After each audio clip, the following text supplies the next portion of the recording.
She sent it like she was commenting on the weather, chopsticks in hand, eyes glued to her phone, completely ignoring me. "My friends are honestly embarrassed for me when I bring you around," she muttered. The words cut sharper than any argument ever could. I didn't reply, didn't ask why.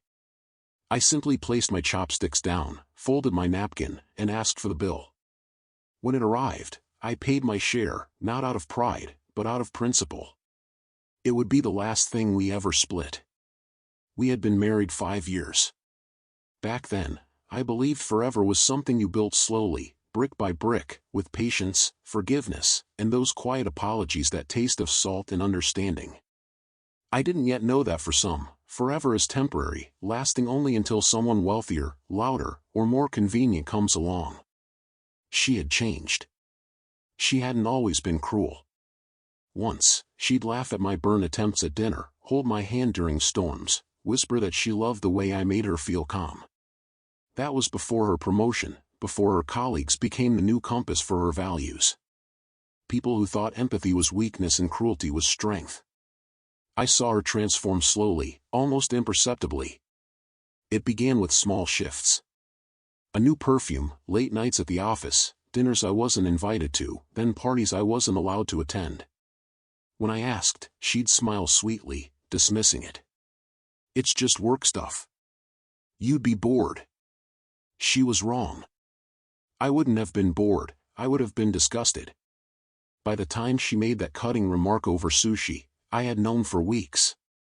Her phone face down, her laughter too sharp, hotel charges on our card, Venmo transfers from Colin W., nothing subtle, everything telling. I didn't confront her, confrontation only gives people time to craft lies. I wanted the raw truth, unfiltered, delivered at the perfect moment.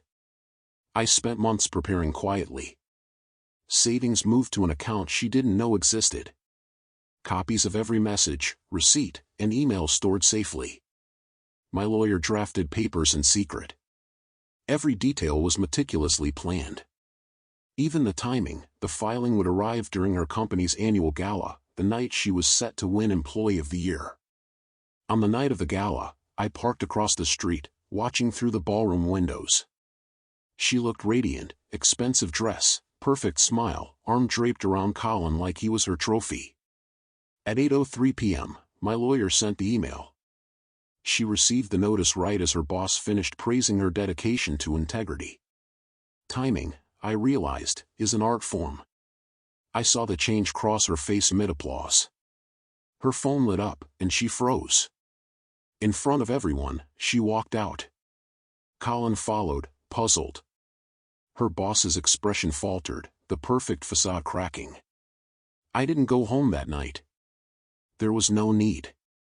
By morning, her belongings, and her pride, were gone. The company quickly discovered the affair. HR is never forgiving of relationships between superiors and subordinates, especially when one is married. She was asked to resign. Colin stayed, quietly promoted. Not once did he check in on her. I didn't gloat, didn't post updates. I just moved on, started my own consultancy, the same one she once mocked, and watched it grow into something she could never diminish. Months later, I ran into one of her old friends, the same ones who once felt embarrassed for her when she brought me around. Their smiles were strained, polite, as if realizing they had backed the wrong side. I listened as she whispered about everything that had happened. I smiled quietly. Perspective is everything. I saw her later, hunched over a laptop in a cafe, hair unkempt, expression hollow. She didn't notice me, or pretended not to. Freelance work, living with her sister, posting motivational quotes about starting over. I left silently. Some goodbyes echo better in absence than in confrontation. Sometimes I think back to that sushi night, her smugness, her belief that she had outgrown me. She never understood that silence doesn't equal weakness. It's patience. Strategy. It's letting the guilty strangle themselves on their own mistakes while you rebuild quietly. Her friends now watch me, not with embarrassment, but envy.